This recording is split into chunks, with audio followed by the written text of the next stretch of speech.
for me. We have Casey McGuire and Mark Schoon that have been working as a collaborative team since 2015. Their collaborative work has been exhibited in exhibitions at Linden House Arts Center, Athens, Georgia, Filter Space, Chicago, Illinois, Soho Photo Gallery, New York, and Kylan Gallery in Atlanta. Their work is in the permanent collection of the High Museum of Art. McGuire received an MFA in sculpture from the University of Colorado, Boulder in 2007. She was featured in the October 2009 issue of Sculpture magazine. Her installations have been shown at Urban Institute for Contemporary Art, Grand Rapids, Michigan, Alexander Bress Gallery, Jacksonville, Florida. Residencies include pop-in residency at Art Space Raleigh, North Carolina, Hambridge Center in Rayburn Gap, Georgia, and the Vermont Studios Center at the Atlanta Contemporary.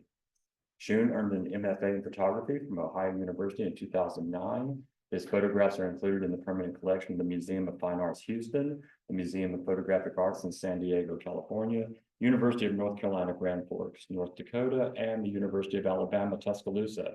He has been awarded residencies at Air Serenbe in Serenbe, Georgia, and the Camera Club of New York. McGuire and Schoon each serve as professors at the University of West Georgia.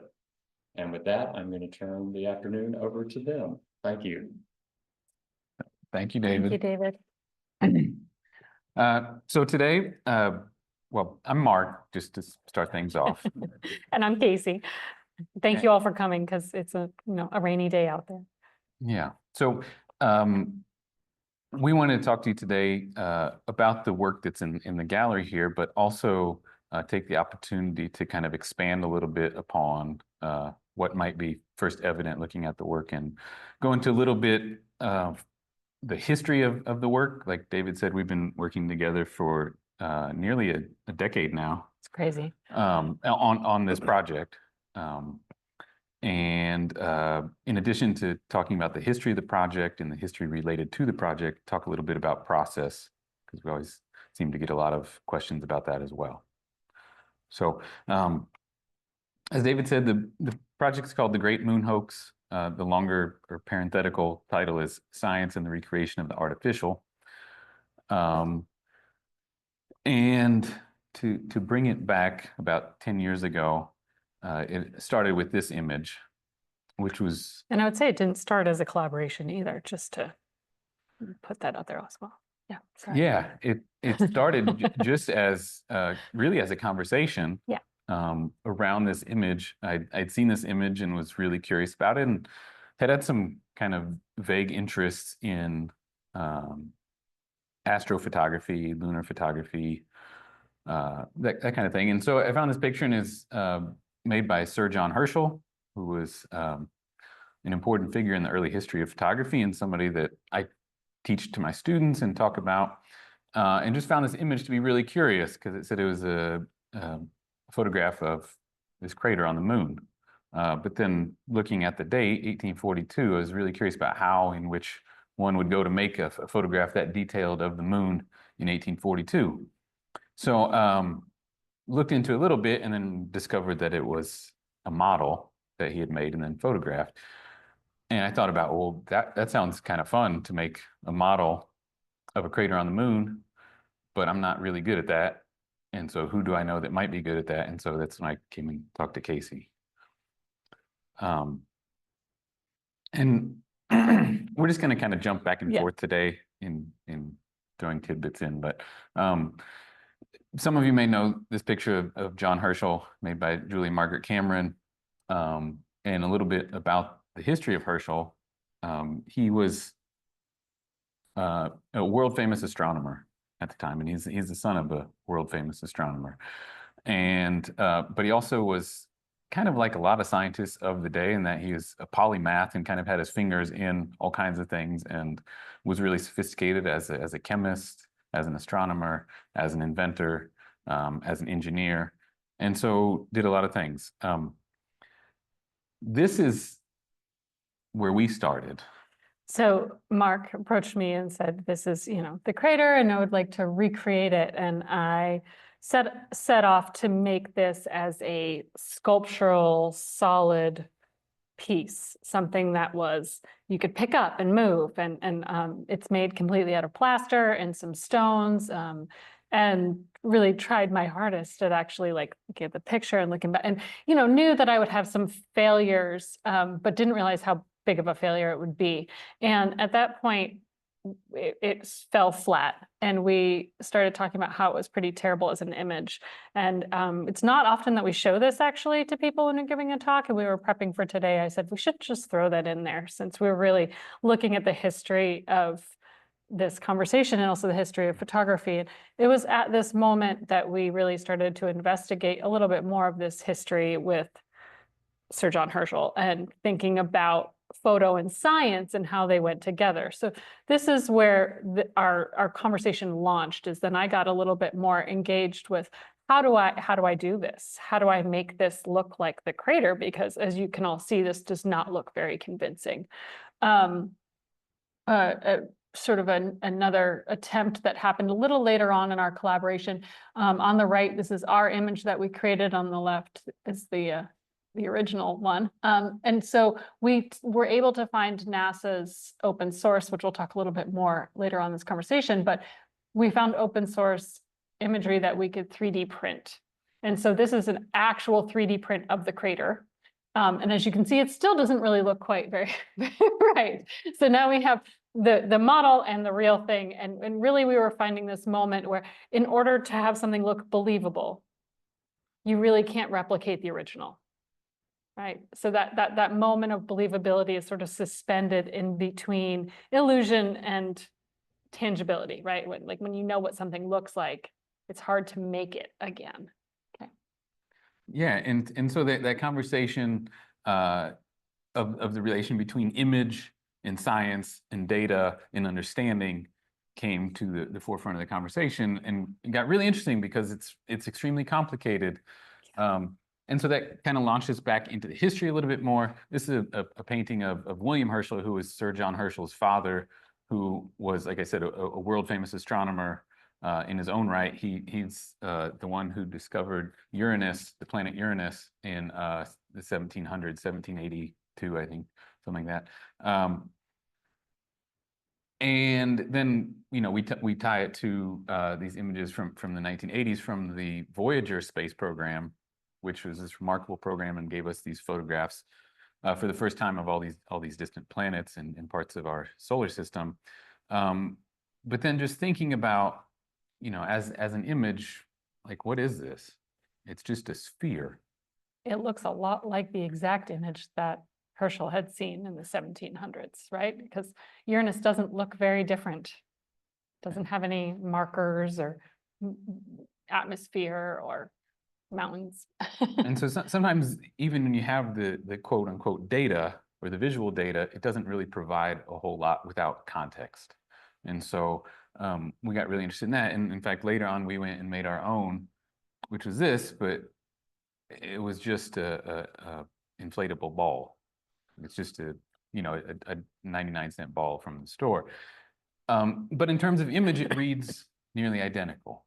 And it's in whether you provide context or not determines and how we think about that and understand it. And so we got really interested in that and made a lot of work in that respect. So, with the crater, one of the things that came up was I started looking at every tangible thing. So everywhere I go, I was looking at textures and surfaces. And when I say everywhere I go, I mean, we've got the ping pong ball. We've got, this is actually an ice, cocktail ice ball. So everything I was doing, I was kind of looking for, oh, does this look like the moon? What would this look like in black and white? What would this look like if we lit it certain different ways? And we'll talk a little bit more again about how some of those materialities really came to benefit us hugely. But the first craters I was making, I made them out of materials that were art materials, right? Like, I know how to solve this answer to this question. I have an art material, I have a plaster. And so in this case, our brains had to go a little bit broader in terms of how to make something look like the moon. Yeah, and then so that got us into thinking a lot about, like, well, how do we view these things? How have they historically been viewed? And then how does that get translated to the layperson, to people like us who aren't scientists and don't. So going back in the history again, came across a couple of images like this. And so this is William Herschel's illustration of his telescope that he made in the 1700s to discover Uranus and the moons of Uranus and other deep space objects. And then his son's first photograph on a glass plate in 1839, kind of at the birth of photography. So there's these things that are coinciding between photography and astronomy and this rapid development of the technologies, and yet there's still kind of a gap. And just to point this out, this is, something similar to the telescope that he said he took the image of the crater, right? And what we do know about these telescopes is that they were polished lead. So if you can imagine what a reflective polished lead surface looks like and how really specific it gets, it's not, right? So we know, that's how we know that that was a sculpture of the crater of what he saw and not actually the crater itself. Yeah. But within that, there is this kind of earnest desire for representation. So they're making these models as a way to understand what they're seeing through the eyepiece, because up until that point, you look through the eyepiece and you do a drawing of it. And the accuracy is just how well you can translate that.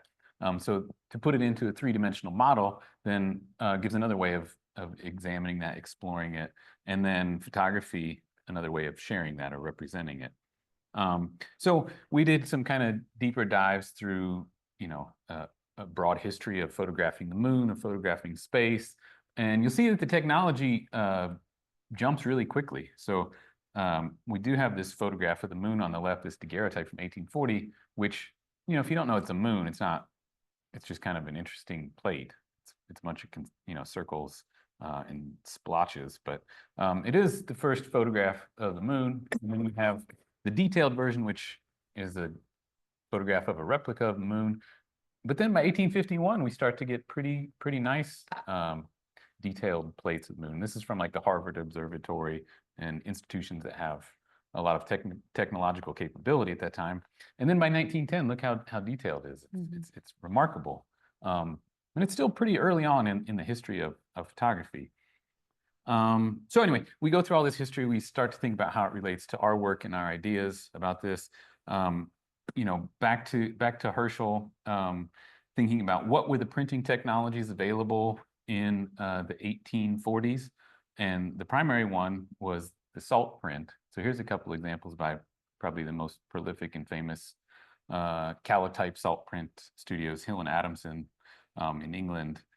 But this was a relatively short period in the history of photography, this printing process. But it ties directly to Sir John Herschel. So here's an albumen print, which is very similar to a salt print of Herschel. And he's actually the one that made this process possible by the kind of discovery that you could use a sodium thiosulfate to dissolve silver salts, which we call fixer today in darkroom photography. So he discovered that, and that made photography permanent, a permanent medium. Without that, any of the contemporary analog processes we've had wouldn't be possible. So it all ties back to him.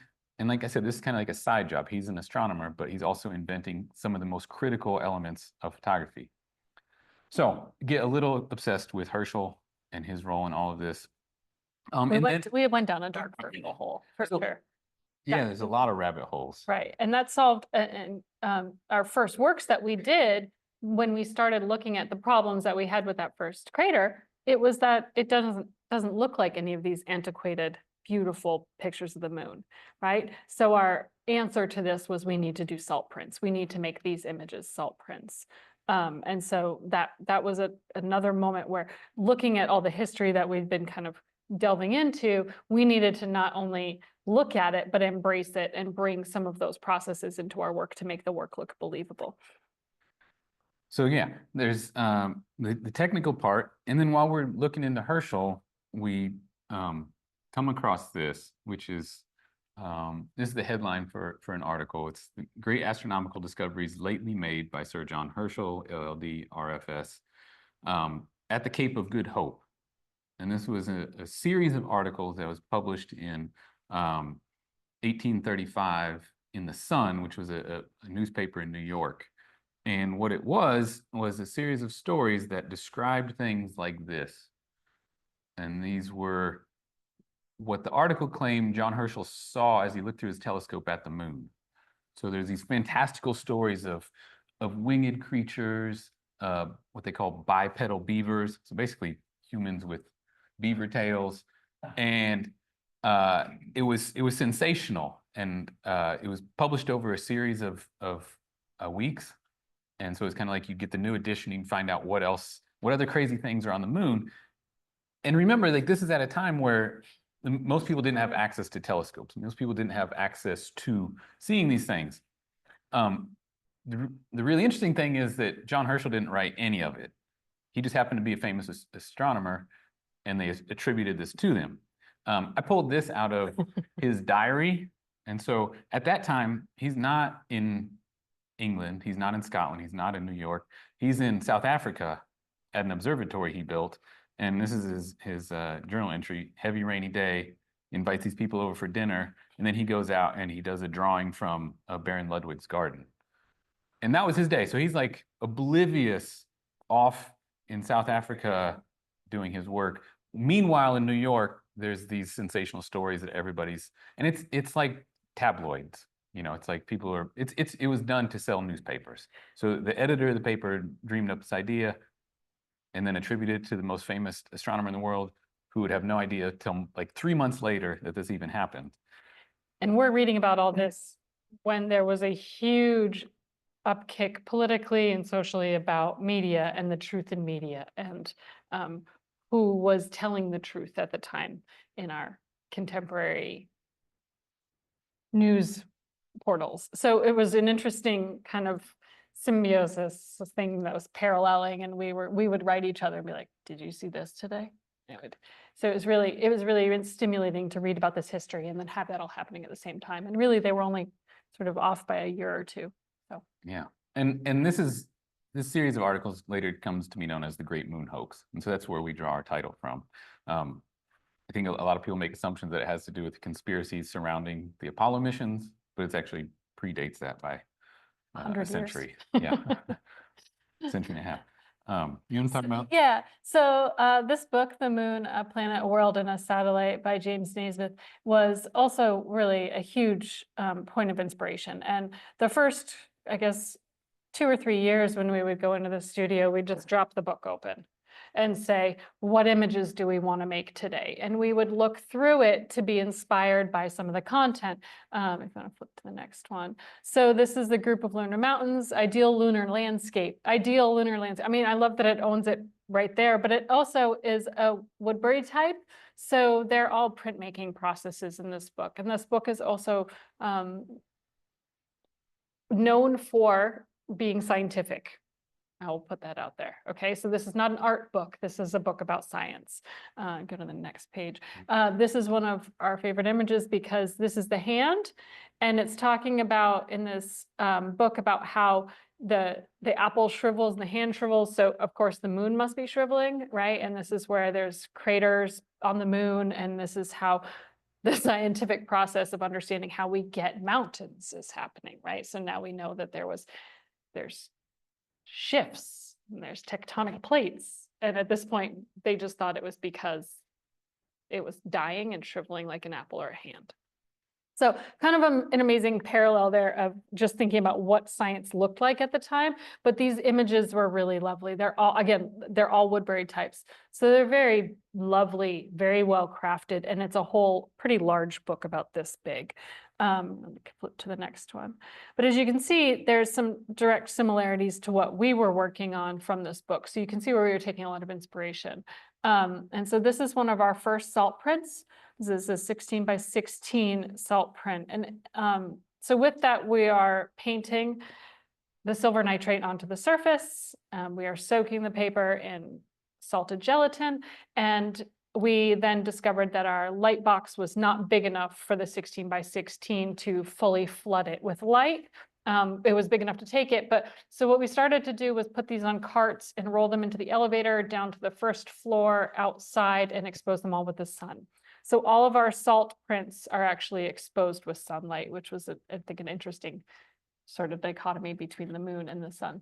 All of what we shot here is all from our I call it a diorama that we've built in my studio. I was at the same time, as we were making these, I discovered the material that we were using because I was casting concrete countertops. And I dumped a bag of concrete into the bin and I looked in and I said, whoa, and I got my phone out and I took a picture and I sent it to Mark close up and he said, what is that? I said, it's the moon. Money, we're good. I said, it's just the loose concrete. So what was really great about all of this, like I said, we would take the James Naismith book and drop it open, was it's all loose concrete. And so we started playing it like a sandbox. And this is an image. So we would, we have palette knives and we did various things to come up with and create the craters. But a lot of this collaboration, it started here really with a lot of play. And this is a 4 by, I think it's a double. So it's 4 by 10-foot table. Sorry, I had to do the math in my head with the pieces I put together. And then there's a large backdrop, and I'm just going to jump back to an image really fast that you just saw. The backdrop is another piece of plywood, and we've drilled holes in the plywood. So everything is analog. The holes drilled through the plywood are then lit from behind, so that's where the stars are from. So we didn't do anything digitally, and that's something that, as we kept going through in the last 10 years, we've maintained. So sometimes we might remove a string, but most of the time we rely on the printing processes of the images to remove the string, right? So if we change our exposures, the string disappears during our printing. And that's something that we've enjoyed continuing. So here we are playing in the studio. We had some student assistants at one point, and this is her hand. And if you also look, this image shows up in the pieces on the back wall here, and we'll talk about them later. So yeah. And that's, not to get too off track, but that's been one really nice thing about having the exhibition here, is that it's allowed us to look back at old work and see how it relates to our ideas today, and then create new work based around that. I mentioned Apollo era earlier. We've of course dug into that, and right around the time when we started this was when NASA released all of the images from the NASA project. So they put them on Flickr, which Flickr account still exists amazingly, but it's like every image from every role from every mission they scan and just put out there. They're largely unprocessed. And so you can spend hours just going through, and most of them or I shouldn't say most of them, a lot of them are not great images. There's there's accidental ones where, like this one, there's a lot of mistakes where they just kind of hit it, and there's an exposure of, I guess it's part of the spacesuit. But it's really interesting because we see all the really amazing ones like the Earthrise over the moon and stuff like that. They seem like these almost like art images, but they're really just guys with giant gloves on trying to point it at something to take a picture most of the time, and then hopefully get some kind of data back for it. But this is another great moment where lunar photography and the history of photography smash up. So the Hasselblad was created for NASA. So the Hasselblad and NASA have continued to have a relationship where they're building lightweight, medium format cameras so that they can be taken to space, they can be taken in, certain environments so that they can maintain the film and not have any issues. So like their partnership to create images on the moon or in Mars, for example, are both, it continues. It's sort of back to the Apollo mission and moving forward. So one of the things that Hasselblad did was they put these hash marks on the screen for NASA, because NASA, that was how they had figured out how to measure distance and relationships. And it's so funny because we know now, like if I took a picture, you all sort of can mash up and the picture plane flattens. And this was how scientists had discovered that they were going to be able to like answer questions of distance.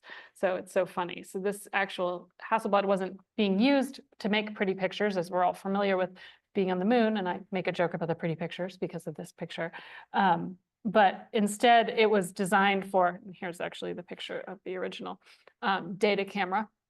So it was designed so that they could take it, it would be lightweight, and they had these hash marks on there. So it was supposed to be able to record so they could take images of the moon to bring back to sort of think about the landscape and think about what was going on, how big a rock was, and be able to measure that from these images that were being taken. So Mark and I were fascinated by this relationship between NASA and Hasselblad, and so we put these hash marks on a lot of our pieces at that time. Yeah.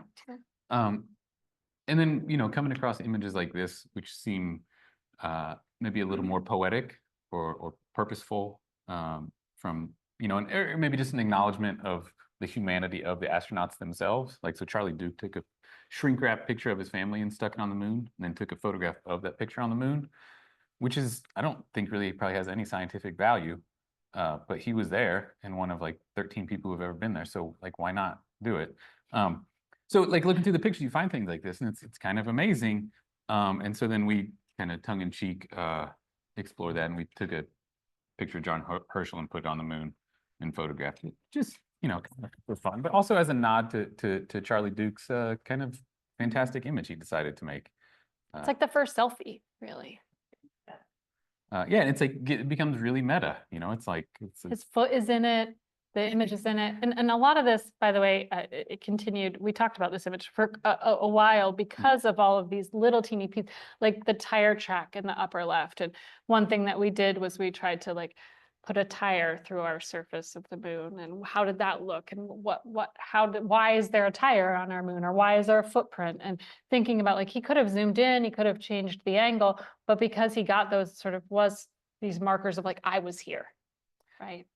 And you know, all this, like whether we go back to these marks from the camera plate or the footprint or the tire tracks, become these artifacts that become part of kind of the scientific vocabulary of reading the images.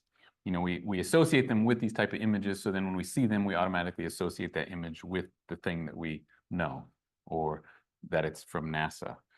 So we were pretty interested in that, and got us into thinking a lot about how organizations like NASA utilize photography as a tool to communicate with the public, or to share things in a certain way with the public. So you know, started going through Instagram and just looking at all of the accounts that different NASA agencies have.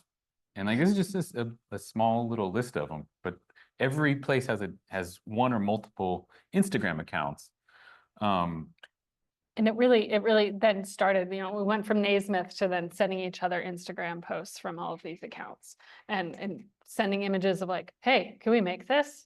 Is this a black, what does this look like? What does a black hole look like? What is the, you know, this Hubble gaseous thing? And I got a little, you know, confused by Hubble's imagery, because then I started to wonder what was real and what is not real. Hubble's images were so like beautiful and ethereal and colorful, and it turns out all of those colors are after sort of post-production, and each one of those colors is significant to a gaseous state of one of the clouds that's going on, so that scientists could break down what was gas, what was nitrogen, what was this. And I was like, so none of these colors exist, but we all fall for that, right? We all fell for this moment where we were looking at something like, oh, this is amazing. No, it's actually just like dusty, right? And I mean, yeah, it is amazing, but they've given it color tones so that it's even more sort of beautiful and captivating, right? So through these images, Mark and I started noticing that they say image credit, and it gives you a credit, and it also tells you if it's real or not, basically. But it's a lot of it's like in the fine print, right? So we're falling for these images. I say falling for them because we were like, oh, hey, could we make this right here on the right? Could we make this beam of light going through this cloud? And then you start to look and it says, you know, like artist rendering. And you're like, oh, could we not just work for NASA? Can they not hire us to make some rendered images? So the picture on the left there of the deep lagoon of the Hubble. So it doesn't, you know, it doesn't look like that. That's an added colorant, right? To show us what gases are flying around in the atmosphere there, or lack of atmosphere. Okay. And so then here's Cassini's grand and final, right? And you can see this little sort of piece of the mechanics that are here, like the camera's looking out over Cassini. It's an artist rendering. The whole entire thing is created. So again, that's going back to that image of his family on the moon where you can see the footprint, right? It's like, oh, here I am.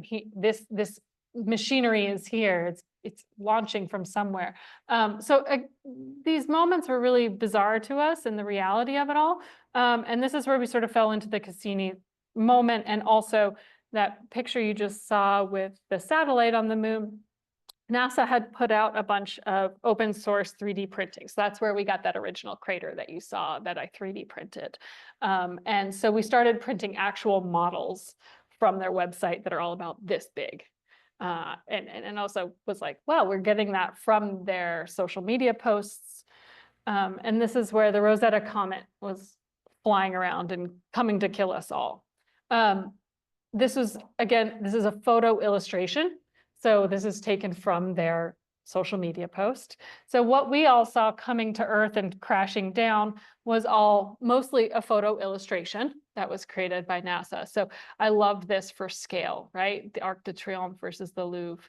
The idea of scale plays out in our work consistently and continuously. So that was something that with the footprint again, and then with thinking about these images or that like piece of machinery from that artist rendering, that we kept thinking, oh, how does scale play out? And everything we did was all at one set scale.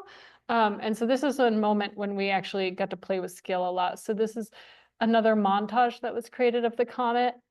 It's so beautifully lit.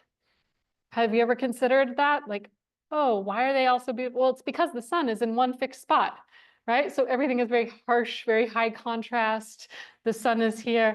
So that was something I was also thinking about. Is like, if you really look at images that if they don't have that harsh contrast, a lot of them aren't real. They're photos that have been created by an artist because there's only one light source, and it's the sun, right? So again, all of these little bits and pieces are something that, like, if you knew a lot about space travel, the moon, things of that nature, you might pick up on. And if you didn't, you fall for that because of so much of our news and social media that's led you to believe that. So this is another one of those little, I love this little drawing of the superimposed on top of, right, sorry. And then this lovely light that's cast from it. Super, super ethereal again, but you want to say anything? Well, just, you know, it's something about the aesthetics and the way that NASA And here's a whole utilizes collection the of- aesthetics to kind of suck us in and get really interested in space and in science, and maybe wanting to support these endeavors. Because for a while I was curious, like, well, why do they need all this? Aren't they busy doing the science instead of like pushing out images daily? But the important thing is for them is that we all know about it and we all think it's important what they're doing and we're willing to support it. And so I think that also drives them to make images that are really attractive. And then we're like, wow, and we want to share with each other and we want to talk about, even though we don't really know what they are. It's a bridge it's a bridge between the science and our understanding, right?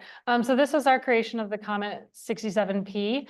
And this is a moment in the studio that I think is important to share, where Mark and I spent a good almost 8-hour day failing, and we were packing up to leave and we were cleaning up, and we literally were like, wow, we didn't do anything today. We got no good images, nothing worked. And we were like, well, that's junk. And we were kind of in bad moods, honestly, which is hard for us to do. And I like scooped something up and I came up with this piece and it all just started crumbling. And I looked at Mark and we kind of had a moment, and I set it on this thing and I said, hey, what about the tripod? And oddly, we had, so you can see the failures all down here in the corner. There's like a box. We were trying to make comets and meteors flying through space, but it looks stupid. They look like potatoes, people. Okay, so this is a joke. But oops. There we go. So we had the wherewithal to shoot some stop motion of us making this, and we started putting these chunks up on a tripod, and we were shooting them with canned air and one light source to look like these images that we actually hadn't been looking at all day, but had been sending each other through social media. And at some point I went down the hall and got the major compressed air from our wood shop And that's where we came up with this image.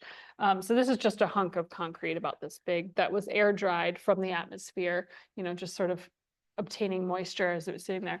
And then we printed them really large. So these are two images that are 40 by 40, and they're digital prints.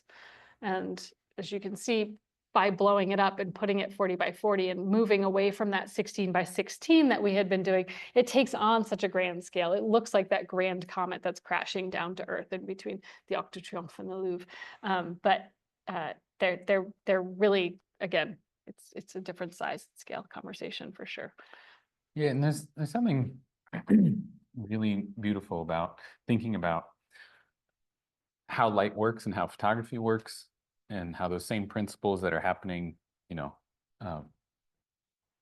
tens of thousands of miles away in space are happening here. And so, the highlights that are coming off the back of this is just the dust being blown off and catching the light as it goes through. Well, that's the same thing that's happening with the comet as it goes through space. Bits are blowing off and it's reflecting light off. And so you get this glow.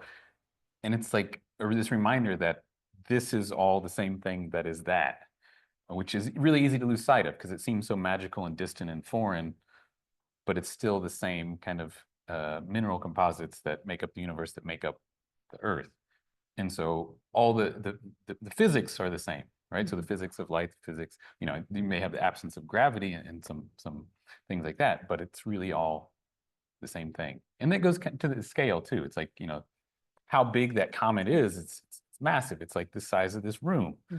But then we make something this big, but then through photography, it now becomes this big, and everything changes, and everything's relative. So unless you have something to identify that with, you lose track of scale, like Casey was talking about. And so these conversations about atmosphere and all kinds of light sources and where things are blowing up and exploding. Mark said, "What are we doing next?" I said, "Dry ice," and he started laughing. And that is another part of our conversation that's really great. Is one of us will have some harebrained, crazy idea in the other person's mind and be like, "No." And this is one of those moments where he's like, "I can get dry ice. We can find dry ice. What do you want to do with the dry ice?" And I was like, "I don't know." But those, the fact that this dust was flying off that comet, and there was a beautiful moment where we didn't have control.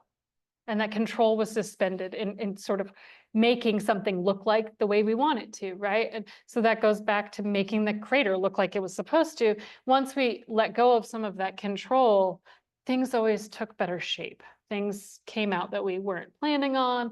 And through making these images, removing that control has been really smart. So the dry ice was the next component that we threw into the mix of things here. And some of these prints are actually in the back.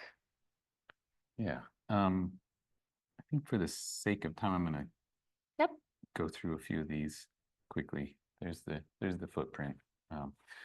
And here's one more dry ice image, which, exploring some of this stuff, I think gave us a little bit of freedom to, acknowledge that we're artists and we're not scientists, and that we don't have the responsibility that scientists do, and we have different responsibility as artists. So, at least at that point, we didn't know that there was liquid water on the moon in the polar caps, but we can have carbon dioxide emitting from there. So we just started making some images that seemed like they could fit in the vernacular in the realm of this kind of scientific photography, but really are implausible for what could actually exist. So, and again, just thinking about the studio and scale, there's the image. It's printed. It's 40 by 40. It's giant, but it's really just this tiny little piece of stone in a tray of dry ice. It's ridiculous. Yeah. But we have the license to do that as artists and not have to have the backing for it. And I'll just show you this. So I had the idea to work with the eclipse. Again, all of these wonderful world events are coinciding with our creative process, which has been wonderful. And I'm very grateful for it, because I'm like, hey, let's do an eclipse. And then like 6 months later, there's an eclipse, And so the eclipse, though, is a piece of paper. it's got wire attached to it, and I drilled a hole in the piece of wood. So the video that you just saw was me. See, I didn't play it, but it doesn't matter. I was sanding the wood and I painted black. It's really not an exciting video. Here's the video. And so again, going back, we wanted everything to be analog. And how would you create that? So making the paper through the hole, and then I was able to stand behind it and have it lit from behind to get blasted in the face with the light. And Mark then, took the pictures. And Which I was going to say leads me to this conversation of like, just because I was the sculptor and Mark was the photographer, we've interchanged these roles. So some of these photos I've taken, some of these pieces, Mark is the one who is like pushing all the dirt around, right? They're not siloed experiences. And this is where after 10 years, we can go into the studio and know we only have 4 hours left, and both of us kind of get into a mode, get going, and then images happen, which is really a nice part about our collaboration. So there's the image again. Here's Cassini. We started doing cyanotypes because salted paper prints were about 1 out of every 20 to 25 were plausible. It was a really slow, painful process. And at some point I was really dedicated to it. And that's when I got really into the processing and printing, and I really enjoyed it. And it was so much about materiality. And Mark said, Casey, when are you gonna let go? And when are we going to print these digitally? And I was like, no, we can do this. And so the cyanotype was kind of a nice moment in the middle where the blue gave us a very lovely, deep, dark, spacious color that was similar to the response from the salted prints that we were getting. And so that's why we sort of met halfway and did the cyanotypes. And Sir John Herschel invented cyanotype. And so there's that connection as well. It's just so wonderful. Like the more you dig into these things, the more they overlap, and it's like a continuum, and like you feel like you're working conversation with those things and those ideas and those. Yeah, I was gonna say, and then again, these are all cocktail balls or cocktail ice balls. The ball on the left, this all happened around Christmas time. This is important to point out because somebody who's in the audience, this is one of their toys. And so we're just grabbing whatever, like, oh, look at that ball, and it's stuck it in there, and that's how it happened. And the cocktail ice balls, they were all frozen with a piece of string inside, and then we could dip them in water and they would crack and cleave and do different things and frost over if we put them back in the freezer again. And so you can see a little video of us doing this. Yeah, we're pretty low tech and kind of pride the project on that. We try to have a certain level of technical expertise in making things nice, but we like to keep things as low tech as possible. And this is, I think, one thing we've learned about is trying to replicate things is if there's not a sense of it being based in reality, it becomes a lot harder to kind of pull it off. Like if things are too slick, too polished, too smooth, they don't read as real. And so if you have little flaws, and if you have things that seem tactilely referential to your world, then you kind of automatically believe them quicker. It just makes the work a lot easier. Because if you're shooting for perfection, it's got to be literally perfect. But if you miss that mark, then it just shows all the flaws. And so if you just put a few more flaws in, then it makes it all kind of go away. And this day shooting, I showed up and I said, yeah, I put some glitter in some of them. And Mark said, that was a terrible idea. And I said, I don't know, it reflects light. It seemed like when we light it and it's clear, like maybe something cool will happen. And Mark was like, and I was like, no, I don't know, we just gotta try it. And every single picture that we ended up printing had the glitter in it, almost, except for like 2 of them. And that's the other thing, is the difference between the actual and then the photographed. Like photography has this amazing process to transform things. And Mark is right. I mean, who wants glitter? Like, I'm totally with him on that. But it was just a spur of the moment thing where I was like, let's just put some glitter in a couple of these and see what happens, you know? So I'm not saying I was right or he was wrong. It just is one of those where if somebody shows up at your studio with glitter, you're like, no. Yeah. So a handful of those works are back here. And then there's a handful of pieces that we created specifically for this exhibition, and this being the main one that we're most excited about, that's back there on the wall, that we titled Lighter Than Air. And it evolved out of a conversation that some of it just started as purely aesthetical. Casey had some test strips from some of our old large prints that were just these big long strips of stars, and started thinking about that as a format. Like, what was it like? What's it like to make a tall vertical image? And if we had a lot of stars, and it was just a very small landscape at the bottom. And then it started kind of evolving into, I don't know how Zeppelins got involved.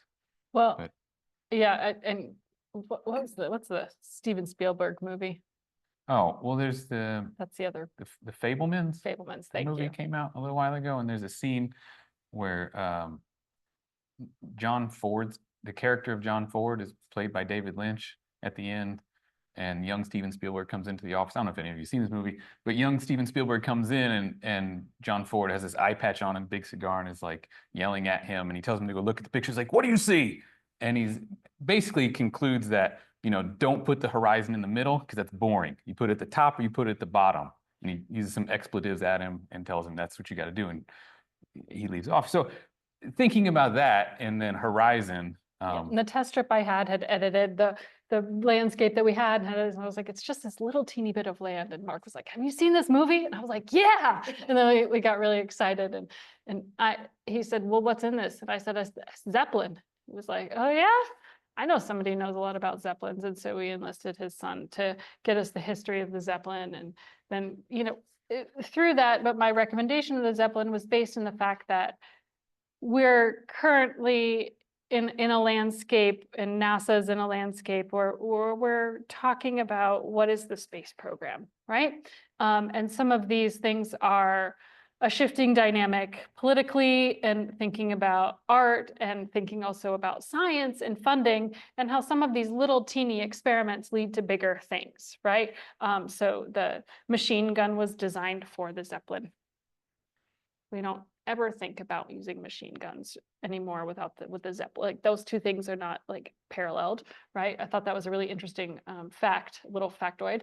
But also the fact that we then, 3 years ago, started putting hydrogen in what we would call helium balloons, because it responds the same way. And there was mass casualties and burn victims because they were putting them at birthday parties with open flames, right? We had a helium shortage. Totally random little moment here in our history, but I was like, how did we miss this? And so all of these things I just said to Mark, I was like, what is one of the dumbest inventions we're just so known for, right? This Zeppelin was an amazing thing that really led to a lot of other amazing discoveries, one of them being space travel, but the original thing itself was kind of the platypus, right? Like, it just doesn't fit in anywhere. But at the same time, there are so many things that were designed for it and with it and from it. And so this image, we were actually going to have it burning, and that's another one of our failures that I really loved, was because we lit it on fire. And if you've ever taken a photo of fire, it's just stagnant. Unspectacular. It's really unspectacular. So we started dropping them, and then we realized how much it looked like a bomb, and how much it just sort of evoked other things from this moment.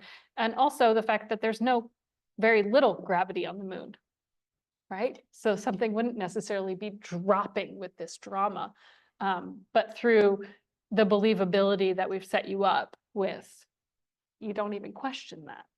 Yeah, So it's an implausible, impractical, impossible image. There's no atmosphere, so how are you going to have a balloon, and how's it going to float or fall or crash? So we wanted the image to read as believable as possible, but then if you stop and look at it, you're like, nothing makes sense. But also, like, the Zeppelin historically as this kind of symbol of technology, especially when we had transatlantic flights on Zeppelins, it was this huge thing. But that also coincides politically with changes throughout Europe. And so, like, the rise of the Nazi Party, and this technology that becomes an emblem for prosperity and success and accomplishment, but then it also leads to like the bombings of London in World War I from Zeppelins.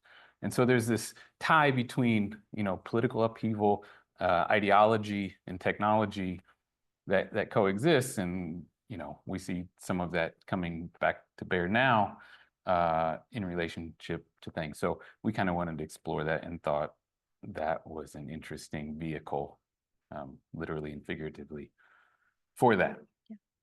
And small, I just been in Birmingham, and if you know or don't know, there is still a Zeppelin docking station in Birmingham, downtown Birmingham.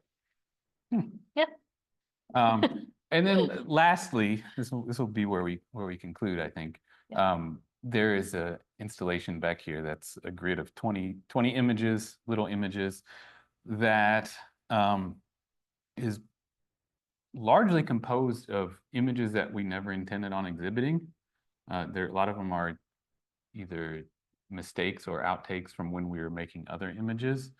But we got kind of excited looking back through them as to how they relate to all the ideas contained in all the other works. And that is, you know, it kind of pulls the curtain back a little bit. I mean, the idea was never to fool anyone with the work and say, aha, we got you. Like, you thought it was the moon, but it wasn't. It was to do it so it's convincingly enough, but if you look hard enough, you can kind of tease it apart. And here it's just pulling the curtain back a little bit more, where you literally see the hand in action of the creation. Is there anything? I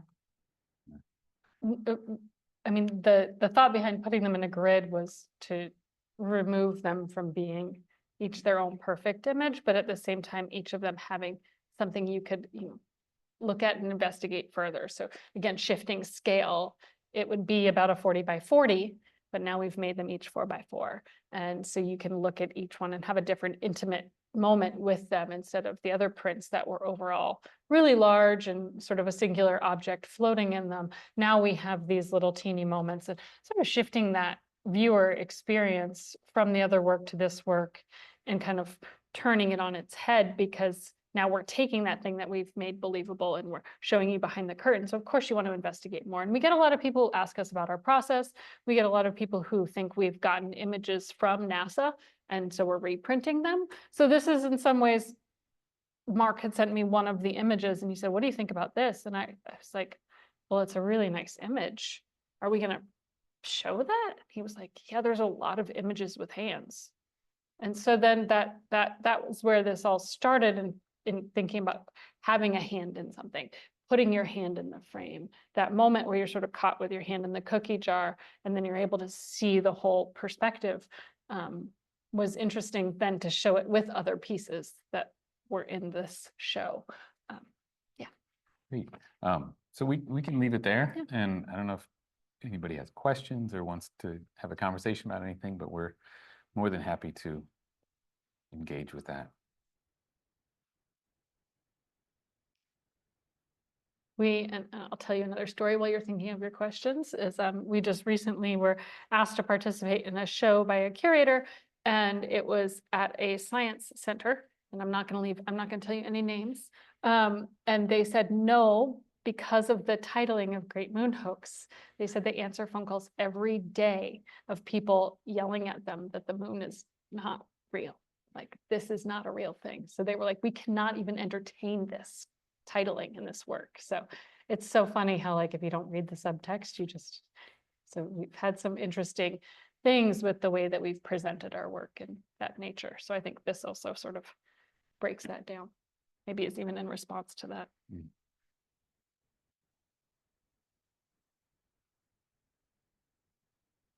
Oh, I'm glad. Yeah, go ahead. Is this a tangent, or is this like, are you gonna kind of start embracing this is us doing something in future work? I don't know. Great question. You know, I a few years ago, we were asked for one iteration of the show to include a video. Some of the videos we showed you, but of kind of behind the scenes things. They thought that would really help their audience with understanding the work. So we put that in as kind of a one-off video piece. And this, I think, works a little bit better than that did in terms of engaging with the art. But we hadn't really I don't know, we haven't really talked about it beyond here, how that would function or should function. Yeah, I think that for me, the title is really rooted in where we were coming from, like, this is the evidence, right? And I think every experiment has to have evidence, right? Every equation has to have that spelled out so you can see where the research comes from. And this feels a little bit like our scientific method. thanks, Chris. Yeah. Okay, well, if there's any other questions, we'll be around for a little bit. Please feel free to ask us, and we're happy to talk to you, but thank you all for coming Thank today. you so much for coming.